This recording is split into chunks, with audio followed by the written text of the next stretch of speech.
বিধানসভা ভোটের মুখে তৃণমূলে যোগ দিলেন চন্দ্র বসু। গতকাল তৃণমূল ভবনের নেতাজি সুভাষচন্দ্র বসুর পরিবারের এই সদস্যের হাতে দলের পতাকা তুলে দেন তৃণমূল সাংসদ কীর্তি আজাদ এবং বিদায়ী শিক্ষামন্ত্রী ব্রাত্য বসু। 2016 সালে বিধানসভা ভোটে ভবানীপুরে মমতা বন্দ্যোপাধ্যায়ের বিরুদ্ধে প্রার্থী হন চন্দ্র বসু। 10 বছর পর আরেক বিধানসভা ভোটের আগে মমতা বন্দ্যোপাধ্যায় দলে যোগ দিলেন চন্দ্র বসু। একটি ভুল আমি করেছিলাম কিছু বছর পূর্বে ভারতীয় জনতা পার্টিতে যোগদান করে।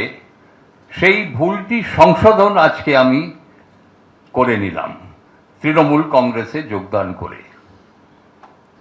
কেন বাংলার ইতিহাস, ঐতিহ্য, সংস্কৃতির সাথে ভারতীয় জনতা পার্টির কোনো মিল নেই।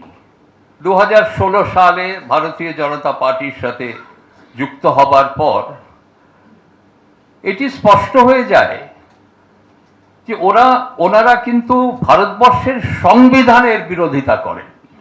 ভারতবর্ষের সামনে আমরা যে রাজনীতি দেখছি, সাম্প্রদায়িক রাজনীতি, বিভাজনের রাজনীতি, হিন্দু মুসলমান রাজনীতি, পশ্চিমবঙ্গবাসী বা আপনি যিনি আমায় প্রশ্ন করছেন, আপনি কি বিশ্বাস করেন যে নেতাজি সুভাষচন্দ্র বসুর তাইহুকুর বিমান দুর্ঘটনায় মারা গিয়েছিলেন? যদি আপনি এটা নিজে বিশ্বাস করেন তাহলেই আমাকে এই প্রশ্ন করুন, আর এই প্রশ্নটা ওনাকে গিয়ে